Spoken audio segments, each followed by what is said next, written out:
Hey, hi. Boy, it is a calm, beautiful, lovely um, Saturday afternoon, about probably 4:30. Cloudy sky a little bit, but also some blue, and there's no wind. So I have leftover hollyhock stalks and some other messes I've got out in the yard that I didn't clean up in the fall because fall is so busy. I usually leave it to spring. Well, this year spring's come in January. Huh? Hasn't it? Before I get started, let's check in on Blossom and see what's happening now. All right? How are you? You've probably already been out and got all your stuff done, haven't you? A good day to get a lot done, and well, a lot's been done, so I like that.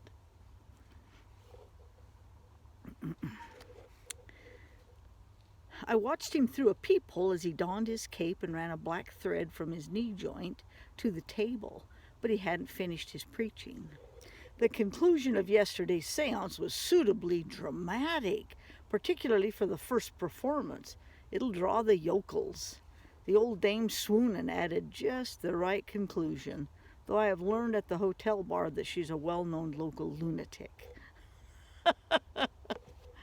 But we must do better today. Better than a single gold watch, my dear Sybil. I expect you to be on your toes, as it were. Let's keep this afternoon's pilgrims let's pick 'em as clean as possible. Otherwise, I'll be forced to take it out of your hide. Ugh, I don't like the sounds of that.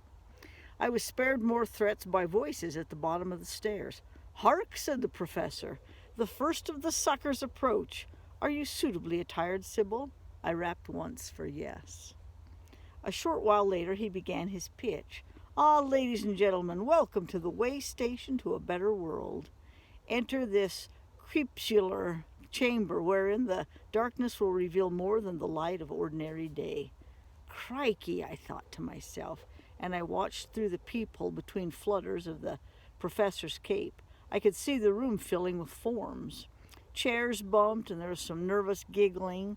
Quickly stifled, I saw or heard somebody familiar, and I began to think of suitable revenge if Alexander failed to turn up with his brother-in-law, the reporter.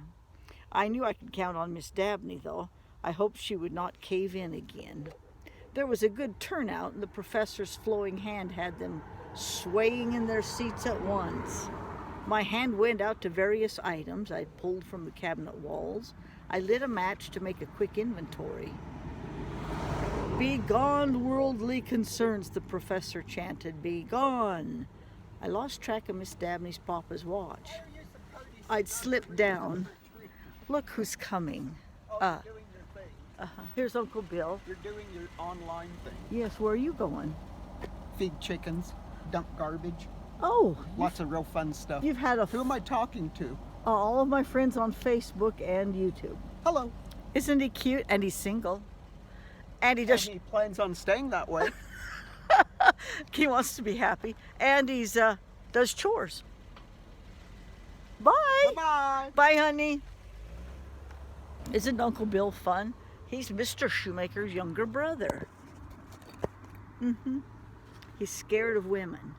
No, he's not. He's just happily single. Let's see, where were we? Oh, there was a good turnout.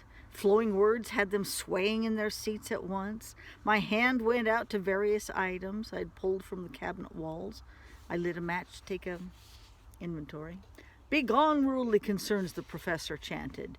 Be gone, doubting thoughts. I lost track of Miss Dabney's papa's watch. I'd slipped down behind the chamber pot, but I fished it out. Draw nigh, spirit of mystery, light bringer from the blessed isle of forgetfulness. I was alert just as he thundered. Is anybody there? If you're among us, make a sign. Rap on this here table, ethereal courier, one rap for yes and a couple for no. How could you rap a couple for no if you're not there? Never mind. The table rapped once and a gasp rose in the room. The professor's cape flapped and I lifted the catch on the doors. I also swept up the gold pocket watch and then I was beside him. And if I seemed unlike Sybil, it was too late, because I was on stage.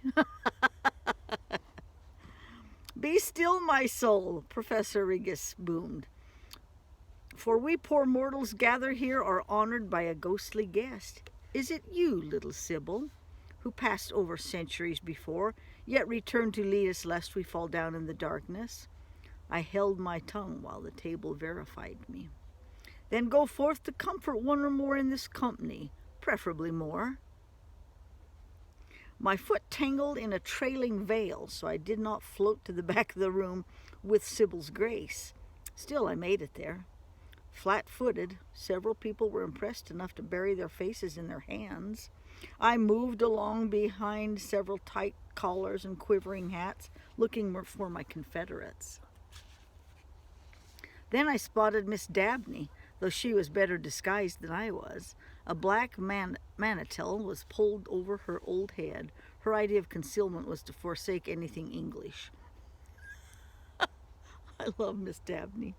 She seemed to be impersonating Queen Isabella of Spain. I waved a ghostly hand at the professor over her head. Well, Sybil, he bellowed, have you found an earthling divided by death from a loved one? I raised one finger and the table rapped once, right on cue. And has this poor soul suffered a loss and a wound never healed? One of my fingers went up in reply and the table rapped again. And is there a sacred memento of the departed this sad lady, wrapped in her mourning veil, carried on up to the person? Up went my finger again, followed by a knee rap, and then I drew out the gold watch from my sleeve and held it, turning in the air for all to see. Miss Dabney reached for it, and it disappeared into her lap.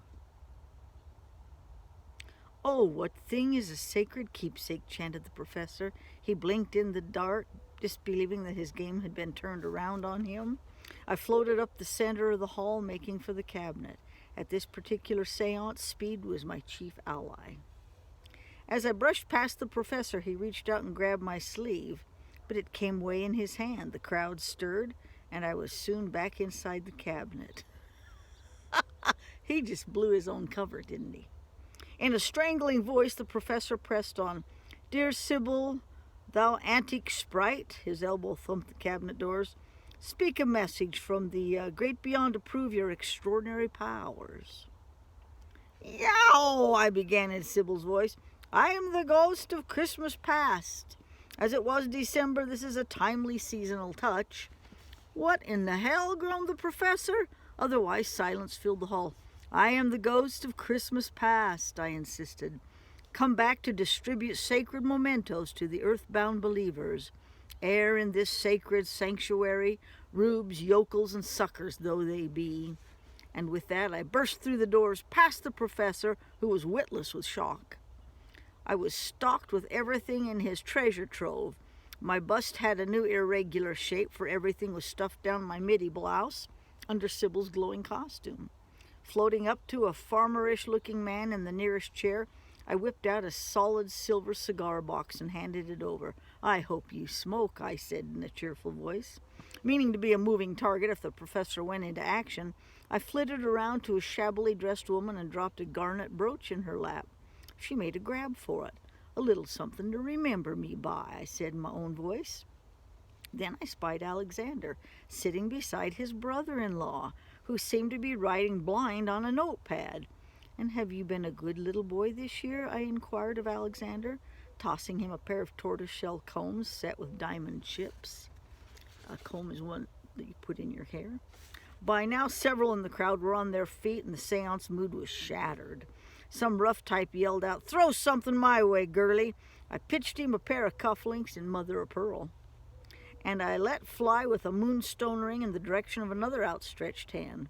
Looming up like a catcher's mitt, the air was full of the professor's profits. Stop, thief, he shrieked. But the black thread connected him to the table seemed to chain him to the spot. I'm being robbed blind. Cut that out, Sybil. And then again in a different tone. Sybil? I had a double strand of pearls, with a coral clasp still left in my front. I bore down on a slender lady in a heavily veiled hat. Not stylish. Here you go, sweetie, I said to her, very pert, a small token of my esteem. And great was my surprise when her hand shot out, locking around my wrist. The pearls rattled to the floor while the professor sobbed in the background. The lady threw back her veil with her free hand. Even in that light, I saw that it was my teacher, Miss May Spaulding. Teachers are everywhere. Be careful. So this is a good story. Oh, I'm crazy about you. I left a bunch of hollyhocks sticks still standing up. So I brought my pruners out and I'm going to go start cleaning up the flower bed. Okay, take care of yourself. Stand tall and be brave. All right. Love you. Bye.